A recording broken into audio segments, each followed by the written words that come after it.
Okay, good morning students. कुछ doubts है वो सॉल्व कर लेते हैं। तो मुझे जो चैट में डाउट्स पूछे हैं तो उसमें मैं वन बाय वन लेके जाते हैं। So first doubt is numerical number 4 in page number 14. So numerical number 4. So in this numerical, okay, just a second, I'm going to cut.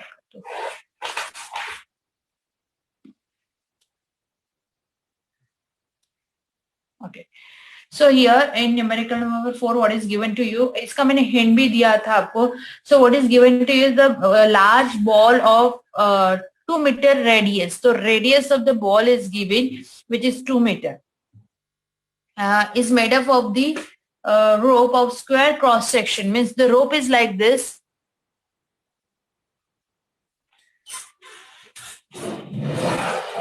One by one I tell you. जो भी chart में आपने questions पूछे वो one by one में सब बताऊंगी. तो रोप का जो क्रॉस सेक्शन है, it is square cross section है, मतलब ऐसा रोप है. ठीक है, स्क्वायर क्रॉस सेक्शन के साथ ऐसे. Okay, so with edge length, what are you doing यार?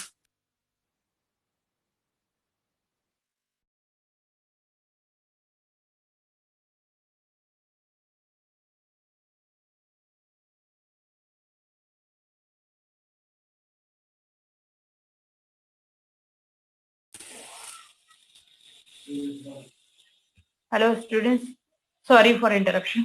Okay, so the question is the large ball of 2 meter radius is 2 meter, is made up of the square cross section. This cross section is square. Okay, and the length is इसका length दिया हुआ है square cross section का. So that length is 4 millimeter. It is in millimeter. So convert in meter, that is 4 into 10 raised to minus 3 meter. Okay, 10 raised to minus 3 meter. Neglecting the air gaps in the ball, what is the total length of the rope to the nearest order of magnitude? So see, what is given to you कि एक ball लिया of radius, like उसी रोप से मैंने एक ball बनाया जिसका radius 2 metre था, और उसी रोप का क्रॉस सेक्शनल एरिया दिया हुआ है और आपको लेंथ फाइंड आउट करने के लिए पूछा है. ठीक है, तो मतलब रिमेंबर कि यहाँ तो क्या रहेगा, वॉल्यूम तो सेम रहेगा. Volume of the ball is equal to volume of rope रहेगा, right? So what is the volume of the ball? Ball is an sphere, और स्फीयर का वॉल्यूम रहता है 4/3πr³ which is equal to volume of the rope. Volume क्या रहेगा? Cross sectional area, area into length रहेगा, into length. Suppose L इतना length है तो ठीक है, area, this cross sectional area into length is in volume. So what I can write is 4/3πr is in 2 meter है तो 2 cube is equals to area of cross section कितना रहेगा? तो इसका एज दिया है 4, तो this 4 into 4, right? So this is 4 into 4 into 10 raised to minus 6 हो जाएगा, because 4 into 10 raised to minus 3 into 4 into 10 raised to minus 3. तो लाइक दिस मैंने लिखा. आई होप कोई कंफ्यूजन नहीं इसमें. ठीक है, तो एरिया इन दोनों का मल्टीप्लीकेशन यहाँ लिख देती हूँ. एरिया होगा मेरा 4 into 10 raised to minus 3 into 4 into 10 raised to minus 3. ये होगा area of cross section. Then just to solve this, pi की वैल्यू कितना होता है? पाई की वैल्यू होता है 3.142. अगर आप ये सॉल्व करोगे तो यू विल गेट आंसर. मैं डायरेक्टली आंसर लिख रही हूँ स्टूडेंट, आप एक बार सॉल्व करके देखना. एल का आंसर आएगा 2.094 into 10 raised to 6. कितना आंसर आएगा? तो what is the question is कि आपको क्या लिखना है? ऑर्डर ऑफ मैग्नीट्यूड लिखना है. And what is the condition for the order of magnitude? That a value should be in between 0.5 and 5. It should be less than 5. It may equals to 0.5. So it is already in that range. So order of magnitude is, this is in meter, so 10 raised to 6 meter is an order of magnitude. खत्म. ठीक है. Now the next is ma'am, your voice is not coming. We have to draw. Yes, any question related to this? Okay, मैं chat में देख रही हूँ. Next question is ma'am, how to decide till where we have to drop the decimals? See यहाँ डेसिमल कैसे drop करना है या कहाँ तक ड्रॉप करना है, it depends on the question. For example it is given to you कि आपने list count vernier calliper use किया. वर्नियर कैलिबर का लिस्ट काउंट 0.01 होता है, ठीक है. और क्वेश्चन में ऐसा दिया है कि आपने वर्नियर कैलिबर यूज किया और आप उसमें रीडिंग्स ले रहे हो. तो आपको सपोज रीडिंग्स मिला है 1.35. देखो पॉइंट के बाद 2 डिजिट्स है, और 1.34, और इसका अगर आप मीन ले रहे हो तो 1.345 इतना आएगा. तो it is very much obvious कि आपका ये इतने डिजिट तक आंसर आएगा, है ना. वर्नियर कैलिबर से ये 5 तो अनसर्टेन है, तो इसको ड्रॉप करना पड़ेगा. तो that way you can decide. अगर क्वेश्चन में ऐसा दिया है, बेसिकली ये दिया रहता है कि आपको ये क्वेश्चन ड्रॉप वाला कहाँ आता है, पहले तो सिग्निफिकेंट फिगर में आता है कि प्रॉपर सिग्निफिकेंट फिगर तक आंसर लिखो, राइट. तो वहां क्या होगा, अगर प्रॉपर सिग्निफिकेंट फिगर तक लिखना है और उसमें जब आंसर आपका बढ़ा आ रहा है उसको उस सिग्निफिकेंट फिगर तक लेके जाना है, तो इन दैट केस आपको राउंडिंग ऑफ के रूल्स यूज करने पड़ेंगे, ठीक है. वहां भी यूज होता है और यहाँ भी यूज होता है. Understood? Should I repeat this? पहली बात, अगर आपको दिया है वर्नियर कैलिबर तो आपको लिस्ट काउंट पता है, उसके हिसाब से ड्रॉप कर दो. अगर आंसर में मेरा वर्नियर कैलिबर 0.01 है तो मतलब पॉइंट के बाद 2 डिजिट है, ये अननेसेसरी है, right. It is uncertain, drop it. Okay, ये एक रूल है. सेकेंड रूल, जैसे अगर आपको दिया है सपोज रेडियस इतना है ऑफ एनी स्पीयर, जैसे इधर ही मान लो आपको रेडियस दिया हुआ है 2 मीटर दिया हुआ है, ठीक है, और आंसर मेरा ये आया हुआ है, ठीक है. तो अभी यहाँ सिग्निफिकेंट फिगर कितना है, 1 है, तो मुझे 2 तक ही आंसर रखना है. तो you have to drop this digit. अब ये डिजिट ड्रॉप करने के लिए आपको चेक इट कि क्या रूल्स लगते हैं. अगर इन केस यहाँ मेरा 2.1 होता है तो यहाँ तक डिजिट आता है, तो मुझे यहाँ तक डिजिट आता है तो मैं चेक करती हूँ, इधर ड्रॉप कर देती हूँ आगे के डिजिट को, दैट वे, ठीक है. नाउ द नेक्स्ट इज, ये जनरली मतलब अदर चैप्टर्स अगर देखोगे तो वो 2 डेसिमल तक रखते हैं, बट ये इस चैप्टर में आपको कंडीशन दिया रहेगा, बिकॉज यहाँ बेसिकली हम वही पढ़ रहे हैं ना, तो वहाँ आपको कंडीशन के हिसाब से ड्रॉप करना पड़ता है. जैसे अगर मैंने ये न्यूमेरिकल लिया था, फॉर एग्जाम्पल आपका this numerical, in this numerical the यहाँ सिग्निफिकेंट फिगर 3 था, तो आंसर भी हमने 3 डिजिट तक रखा, 5.13. आगे वाले डिजिट्स नहीं लिए, बिकॉज हमने क्या बोला था, लेस सिग्निफिकेंट फिगर तक आपको आंसर रखना पड़ता है. तो it is always conditional in this chapter. तो जनरली अगर कोई और चैप्टर आप कर रहे हो तो 2 डेसिमल इज इनफ होते हैं generally, but in this chapter you should be a very particular. Conditions दिए उसके हिसाब से ही करना पड़ेगा, ठीक है. और कुछ डाउट था? Let me check. Okay, one question is 10th question. Yeah. So the 10th question we'll see.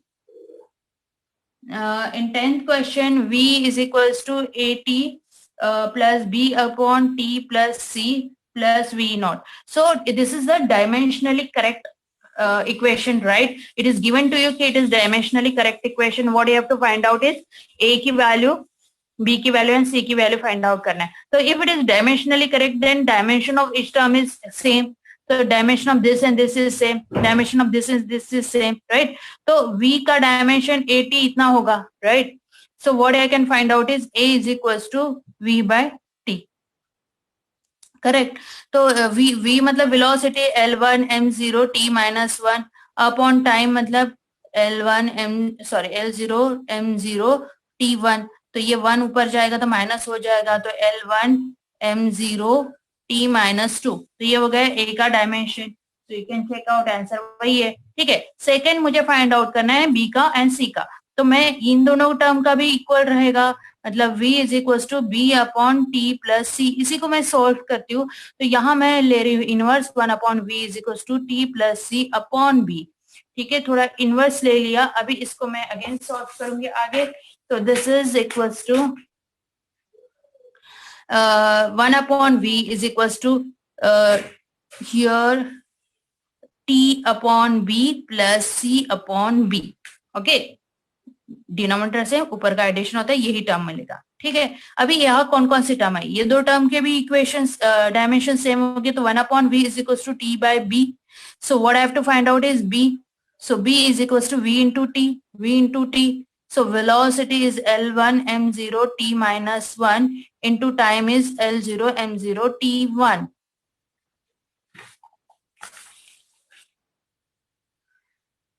So what is the answer? L1, M0, T minus 1 and T1. It is T0. So you can check the answer. B का answer यही दिया हुआ है. Now see this. C upon B is equals to 1 upon V.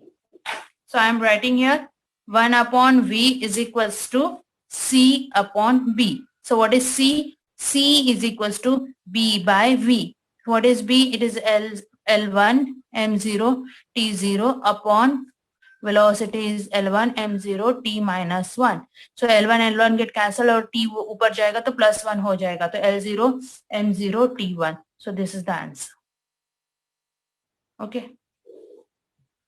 Any other doubt? Check again. कुछ है? Ma'am, last page can you? I'll send the all screenshot. But still अगर करना है तो you can do. थोड़ा cut हो रहा है ऊपर और नीचे. I'll send. सिर्फ एक बार देखना है, एक मिनट. या क्या करूं? ऊपर वाला कट हो रहा है या नीचे वाला देखना है? नीचे नीचे. हाँ देख.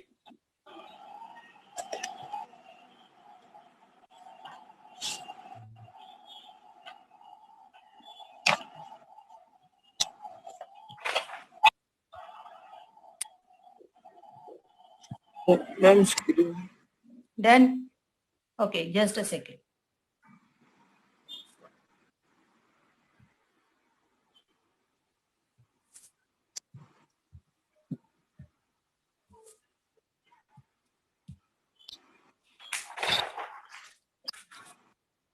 Now, let's see next chapter, that is mathematical methods. So new chapter हम start करेंगे mathematical methods.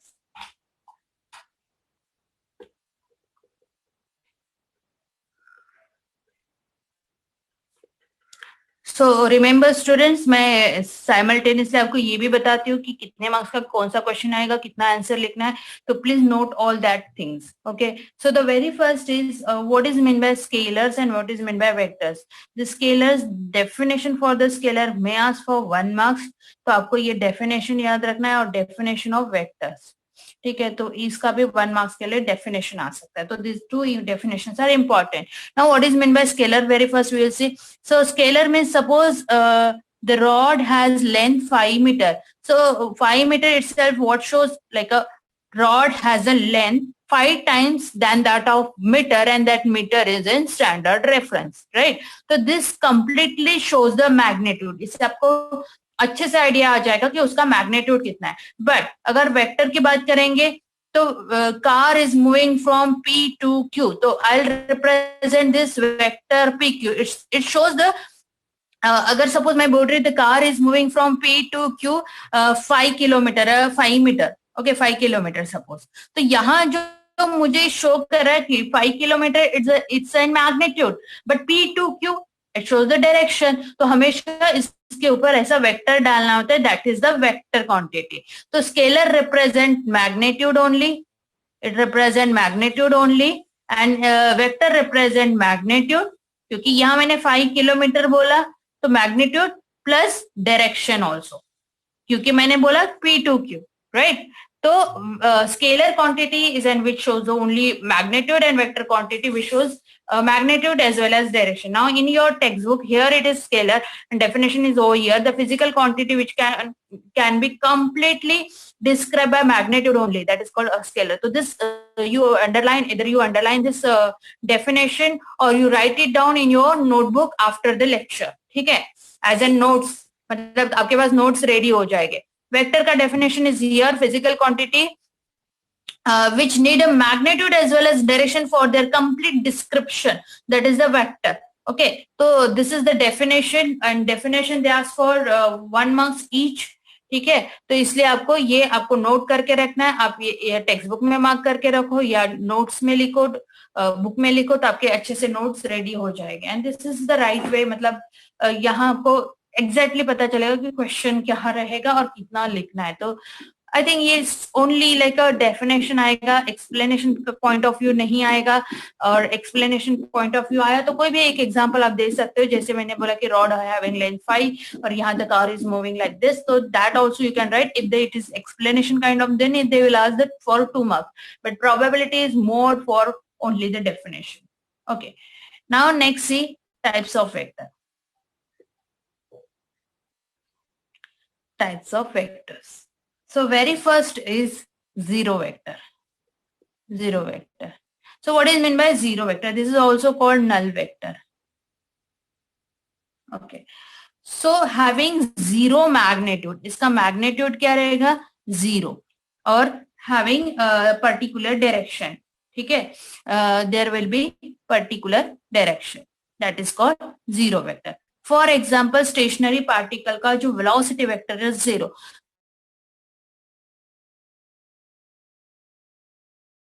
Hello, ma'am.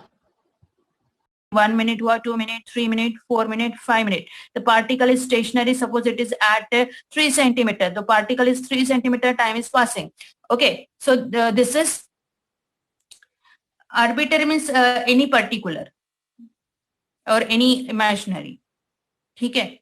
So this is the जैसे इधर क्या हो रहा है? 1, 2, 3, 4 टाइम जा रहा है, but displacement is same throughout. Okay तो अभी इसका अगर वेलोसिटी निकालना है तो वेलोसिटी क्या होता है? It is displacement upon time होता है. It is displacement upon time. और डिस्प्लेसमेंट अपॉन टाइम मतलब इसका अगर हम स्लोप लेते हैं that is nothing but slope होगा इसका, राइट? तो दैट विल बी जीरो. तो उसका मैग्नीट्यूड जो रहेगा वो जीरो रहेगा with like it velocity itself vector quantity it has in direction. तो ये बनेगा मेरा जीरो वेक्टर क्योंकि वेलोसिटी वेक्टर क्वांटिटी उसको डायरेक्शन रहता है बट देन मैग्नीट्यूड जीरो है. ठीक है. Similarly if the particle is moving in uniform circular motion with constant एक्सेल सॉरी डाउट है. यस. नल वेक्टर में डायरेक्शन कैसे रहेगा? इसमें डायरेक्शन देखो, जब भी हम बात कर रहे हैं एक वेक्टर की तो हम बोलते हैं इसका डायरेक्शन पर्टिकुलर नहीं रहेगा. आपको वो वेक्टर का direction is an not observe here, मतलब आप देख नहीं सकते उसकी डायरेक्शन इन दिस डायरेक्शन और but it is an like अगर हम बोल रहे हैं कि वेलोसिटी क्या रहता है? वेक्टर क्वांटिटी रहता है. एक्सेलरेशन क्या रहता है? वेक्टर क्वांटिटी रहता है. तो in that case acceleration for example particle is moving with uniform velocity. ठीक है. तो यहाँ जब वो एक्सेलरेट हो रहा है जीरो एक्सेलरेशन रहेगा तो आपको उसका डायरेक्शन नहीं दिखेगा. बट पार्टिकल इज मूविंग और जब वेलोसिटी अपॉन टाइम है, एक्सेलरेशन क्या है? वेलोसिटी अपॉन टाइम है. तो एक जनरल मैथमेटिकल टर्म्स क्या बताती? वेलोसिटी और स्केलर का अगर रेशो है तो अगर वेलोसिटी को यहाँ velocity is there every time जो है वेलोसिटी का डायरेक्शन चेंज हो रहा है बट वैल्यू मैग्नीट्यूड यूनिफॉर्म है, मैग्नीट्यूड सेम है. ठीक है. तो इसको अगर डायरेक्शन है तो इसका रिजल्टेंट वेक्टर को भी हम डायरेक्शन मतलब इट हैज एन डायरेक्शन ऐसे बोलेंगे बट यहाँ यू कैन नॉट डिफाइन कि इधर ये डायरेक्शन है. ठीक है. Because acceleration is an vector quantity इसलिए हम उस उधर आर्बिटरी नेम डाला हुआ है. ठीक है. So this is the examples जहां आपका मैग्नीट्यूड जीरो होता है बेसिकली बट वो वेक्टर क्वांटिटी है उसका मैग्नीट्यूड जीरो हुआ है तो that is the null vector. In short you can remember like this. ठीक है. Now the next is an resultant vector. Resultant vector. So resultant vector is a resultant of two or more vector that is a single vector which produce same effect as that produced by all the vector together. ठीक है. For example, this is the one vector having magnitude 2 and this is the another vector having magnitude 3 and if we add this two vector we'll get the 5 का magnitude वाला resultant vector. For example, मैंने यहाँ 2 Newton इतना force apply किया या 3 Newton इतना force apply किया और या 5 इसका रिजल्टेंट बन गया 5 न्यूटन. अभी डेफिनेशन क्या है? द रिजल्टेंट ऑफ टू और more vector is that a single vector which produces same effect as produced by all the vector together. मतलब ये रिजल्ट इन दोनों का इफेक्ट और इसका सिंगल का इफेक्ट सेम रहेगा. फॉर एग्जाम्पल यहाँ मेरा एक ब्लॉक है और इसको मैंने 3 Newton one person is applying 3 Newton इतना force, another person is applying 2 Newton इतना force और इधर one person is applying 5 Newton इतना force. तो ब्लॉक जो है वो सेम डिस्टेंस से डिस्प्लेस होगा because overall force addition of the force same उस पे अप्लाई हो रहा है. तो दैट शोज द मीनिंग मतलब दो फोर्स मिला के सेम इफेक्ट हो रहा है जो एक सिंगल वेक्टर और सिंगल फोर्स दे रहा है. तो रिजल्टेंट का ऐसे डिफाइन करता है that this two has the same effect as that of this one. So this two का resultant is this. Okay. So the resultant is in two or more vector that represents the single vector which is having same effect as that of all the vectors together. Now the next is C, negative. Negative vector. This is again called opposite vector. Opposite vector. Now negative vector means suppose this is the vector A having this direction or usko anti-parallel of same magnitude but in opposite direction, that is the A is an A का negative vector ये बन गया. मतलब A को जो direction है उसका exactly opposite direction कर दिया तो ये इसका A का ये negative vector. Okay, so this is the negative vector. So how will I define it? A negative vector of a given vector is a vector of same magnitude but in opposite direction. बस इसी को opposite direction में करना है, उसी का magnitude तो same ही रहेगा. ठीक है, तो remember here same magnitude and opposite direction.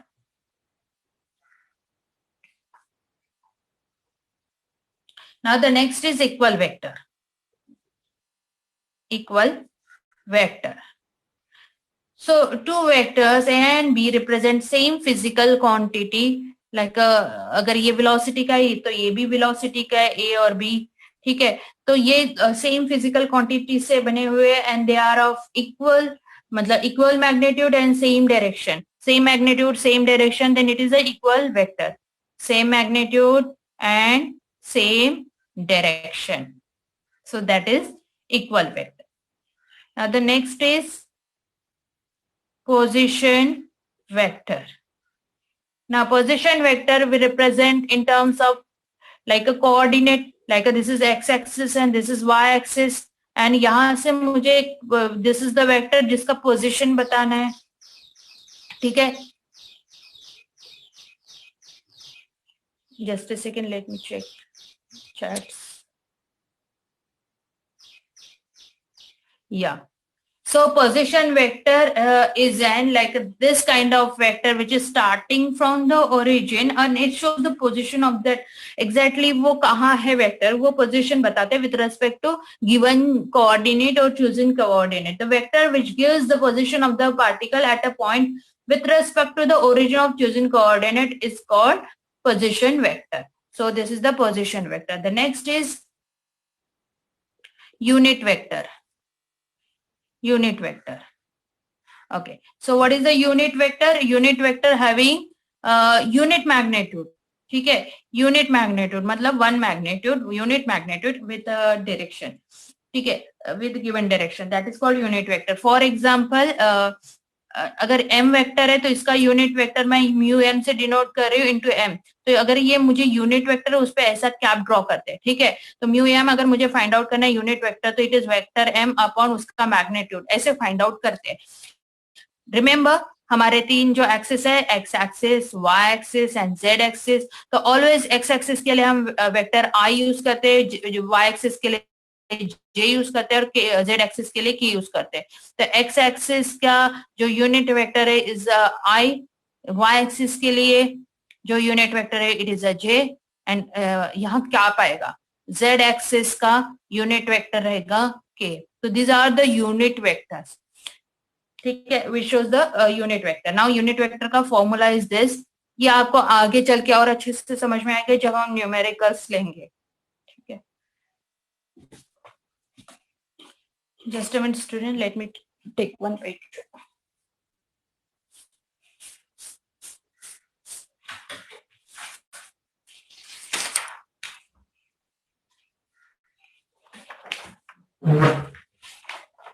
Okay, so the next is, yes,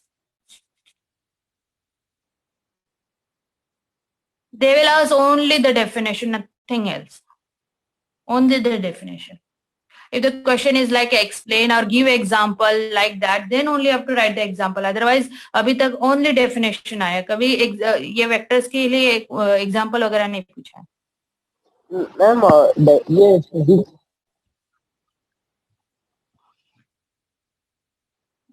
no, दे में आज like hello ma'am. Triangle law resultant वगैरह फाइंड आउट करने के लिए बोलेंगे, दैट वी विल सी आगे जाके पूछे हम देखने वाले। और टेक्स्ट बैक न्यूमेरिकल्स होने के बाद आपको आइडिया आ जाएगा, जो टेक्स्ट बैक में रहता है ना नॉर्मली वही क्वेश्चंस रहते हैं, उसी टाइप के क्वेश्चंस रहते हैं इन एग्जाम। तो जब सब न्यूमेरिकल हो जाएगा तो आपको एक आइडिया आ जाएगा व्हाट काइंड ऑफ क्वेश्चन वो पूछते हैं। तो ma'am physics mostly numerical point of view पे ही रहेगा ना, ये सब्जेक्टिव yes, it थोड़ा is कम very रहेगा ना? important because 60% is theory and 40% numerical रहता है in board exam. 60% I am saying because उसमें थोड़ा MCQ में ज्यादा theory questions रहते हैं, इसलिए एक ही numerical रहता है। Otherwise अगर question 1 MCQ छोड़ दो तो other question में 50% आपको मिलेंगे theory and numericals. Like suppose one question is question number 2. In that 8 questions are there, and among that 6 you have to attempt. Among that 8 questions, 4 will be numerical, 4 will be theory questions. So Okay. equally weightage रहेगा, तो you have to do numericals very well. Now the next is vectors operation. So in this, very first we will see addition and subtraction of vectors. So very first example लेते हैं। अगर addition है तो same physical quantity का ही addition होता है। Like for example velocity का इसका 4 है और 4 मीटर पर सेकेंड इतना वेक्टर है इसका, और इसका 3 मीटर पर सेकेंड है। तो what should be the resultant? तो यहाँ मैं लिख रही हूँ रिजल्टेंट। तो रिजल्टेंट यहाँ सेम डायरेक्शन है तो ऐड होगा, तो ये 7 मीटर पर सेकेंड इतना बन जाएगा इसका रिजल्टेंट। ठीक है। सेकेंड एग्जाम्पल, एडिशन तो दिस वे हो गया, बट अगर सब्ट्रैक्शन करना है तो suppose this is 4 and 3 is this. Okay, तो अभी इन दिस केस रिजॉइन करना students. Okay, now in this case 4 is this, 3 is this, तो इन दोनों का जो रिजल्टेंट रहेगा 4 - 3 1 रहेगा। बट वेक्टर कैसे ड्रॉ करना है, इन दिस डायरेक्शन या इन दिस डायरेक्शन? तो चेक आउट बिगर वन का डायरेक्शन। बिगर वन का डायरेक्शन Right ऐसा है, side. that direction. Okay, and subtraction of these two is 1. So this is one vector. That way you have to do addition and subtraction. ठीक है। Here for example if I said कि here 1 है और this is 3 है, तो resultant थोड़ा एक sure कर लेना कि इन दोनों से थोड़ा रिजल्टेंट बड़ा लेंथ में दिखना चाहिए। तो this is the 4, that way. ठीक है। सो ये छोटे छोटे प्रिकॉशंस लेने हैं, अदरवाइज ऐसा बहुत ज्यादा नहीं रहेगा कि आपको, बट ऐसा नहीं होना चाहिए कि आपका ये 1 वेक्टर आप इतना बड़ा दिखा रहे हो और ये जो छोटे छोटा है, तो वैसा नहीं होना चाहिए। ठीक है, तो वो छोटे से प्रिकॉशन आपको रखना है।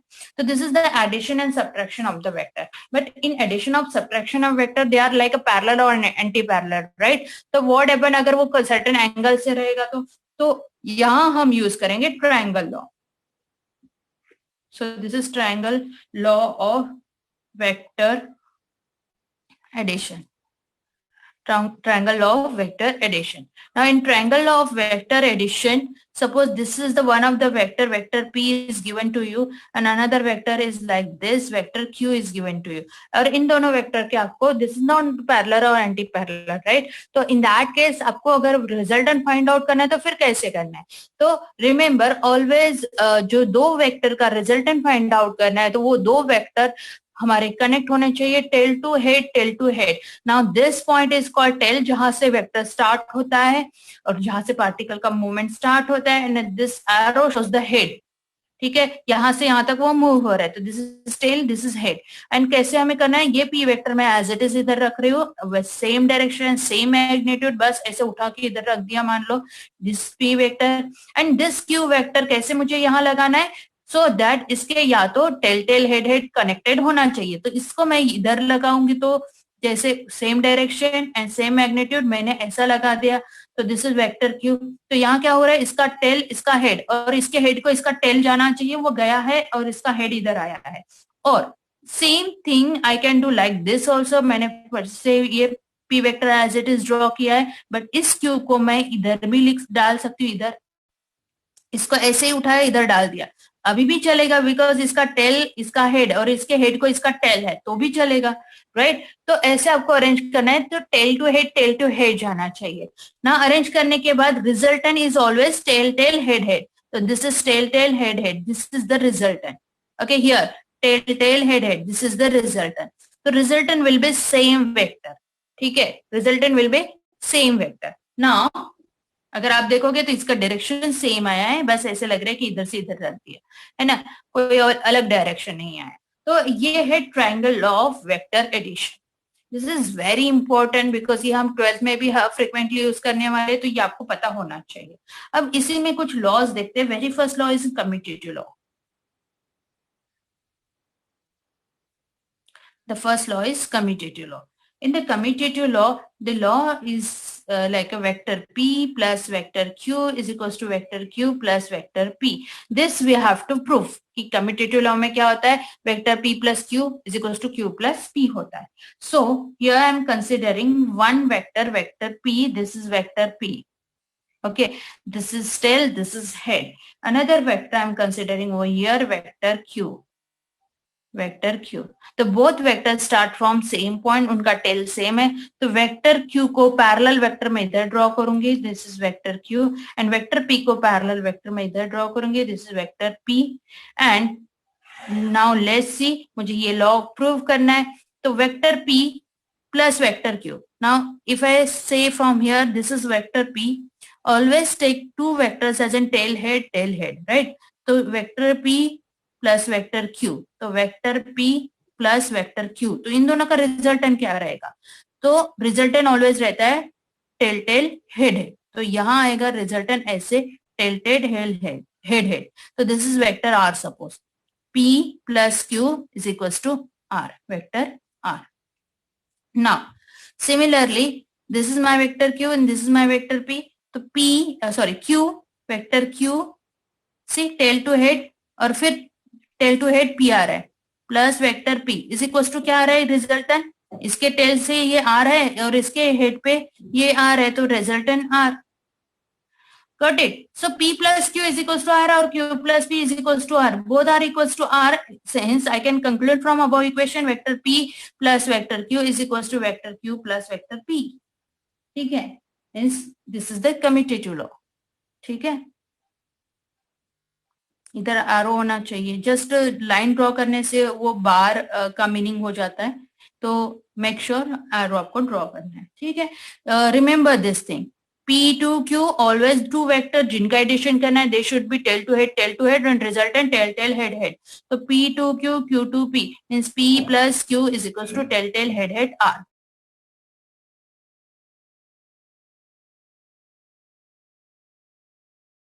बिकॉज टेल से ही स्टार्ट होना चाहिए. लैग हो गया, लैग हो रहा है. लैग हो रहा है.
हेलो, समथिंग कनेक्शन प्रॉब्लम था. सो this is the commutative law. ठीक है. Next will see associative law.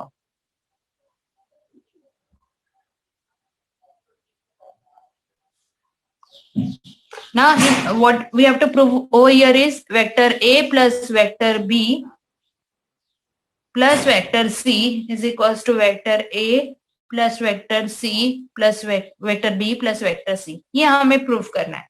तो now I am considering this is the origin. Origin से मेरा first vector is this vector a, this is vector b, this is vector c. 3 vectors मैंने consider किए और इन तीनों को मुझे एडिशन करना है. ठीक है, तो given vector is like a tail to head tail to head tail to head दिया हुआ है, right, and the resultant should be tail tail head head, तो resultant should be like this tail tail head head. Okay, now मुझे क्या proof करना है, this things. सो अगर मैं यहाँ a प्लस बी निकाल रही हूँ तो उसका रिजल्टेंट कहाँ रहेगा, tail to head, the resultant will be tail tail head head, तो here it is resultant, so resultant is what, it is vector a plus vector b, this is vector a plus vector b, tail head resultant tail head head a plus b. Now this is my a plus b vector and this is my vector c. You can check from tail to head, so I can write vector a plus vector b, okay, that is this vector plus vector c is equals to what, suppose this is the resultant vector r, right, in तीनों का vector a tail to head and resultant is tail head head, मैंने r से denote किया था, तो now here a plus b का resultant a plus b, तो a plus b plus c का resultant tail head head is equals to r, ठीक है। now here again if I said vector b plus vector c, tail to head, the resultant will be tail head head, this will be the resultant, that is vector b plus vector c.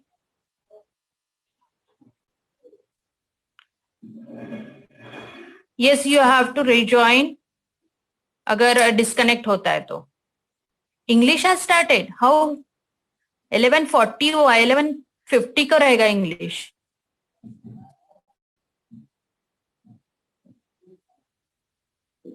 Eleven 50 को रहेगा, अभी से नहीं start होगा। Okay, 5 minutes left है अभी भी हमारे। Now from here b plus c का रिजल्टेंट b प्लस c हुआ, so I'm writing this vector b plus vector c, this vector b that is tail to head। आवाज आ रहा है एक्चुअली कंस्ट्रक्शन शुरू है ना, I can't help it actually। और ये केस भी सुनाई नहीं दिया, एसोसिएटेड लॉ कम्युनिटी भी सुनाई दिया।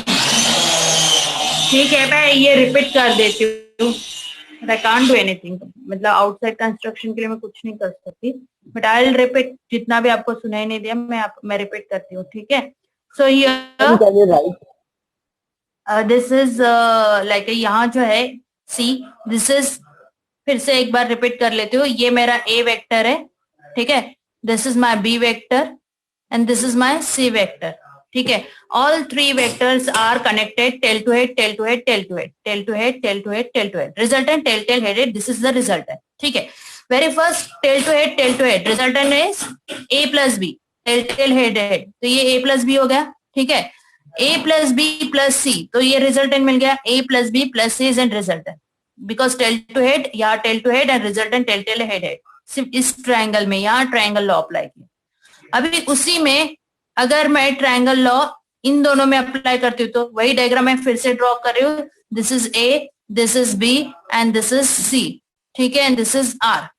तो इन दैट केस अभी मैं देखो यहाँ बी प्लस सी मेरा जो है ये सी है, ठीक है, this is my C vector, this is my A vector, तो ए वेक्टर यहाँ है और b प्लस सी का रिजल्टेंट कहाँ रहेगा, यहाँ रहेगा b प्लस सी का resultant, b vector plus c vector, this is b plus c.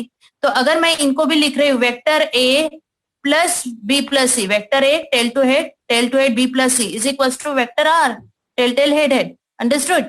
तो यहाँ जो है और यहाँ जो है ये वाला इसके लिए, ये वाला डायग्राम इसके लिए, ठीक है, दोनों is equal to resultant r, तो we can equate a plus b plus c is equal to vector a plus vector b plus vector c. So यहां से हमारा एसोसिएटिव लॉ प्रूव होता है। रिमेंबर स्टूडेंट्स, देख लो अच्छे से, आपको ये दोनों डायग्राम से बहुत क्लियर हो जाएगा। अगर कुछ डाउट रहेगा तो हम नेक्स्ट लेक्चर में फिर से इसको डिस्कस कर लेंगे, ठीक है। तो ये एसोसिएटिव लॉ है और ऐसे ही पॉलीगॉन का रहता है, अगर नंबर ऑफ वेक्टर्स है तो बेसिकली आपको क्या पढ़ना है कि जब भी आप गिवन वेक्टर ले रहे हो तो टेल टू हेड कनेक्ट करोगे, resultant always tail tail headed रहेगा। तो for example this is P1 vector, this is P2 vector, this is P3 vector and this is P4 vector, ठीक है। ऐसे नंबर ऑफ वेक्टर्स है तो resultant रहेगा tell tail headed, because मैंने जो गिवन वेक्टर है वो कैसे कनेक्ट किया, टेल टू हेड किया, but resultant tail tail headed. ना इन दोनों का पी एंड क्यू का रिजल्टेंट वेक्टर अगर मैं ये फाइंड आउट करूंगी तो कितना रहेगा P1 plus P2, right. This is tail to head resultant tail head है. अब इन दोनों का रिजल्टेंट अगर फाइंड आउट करूंगी तो टेल हेडेड ये रहेगा.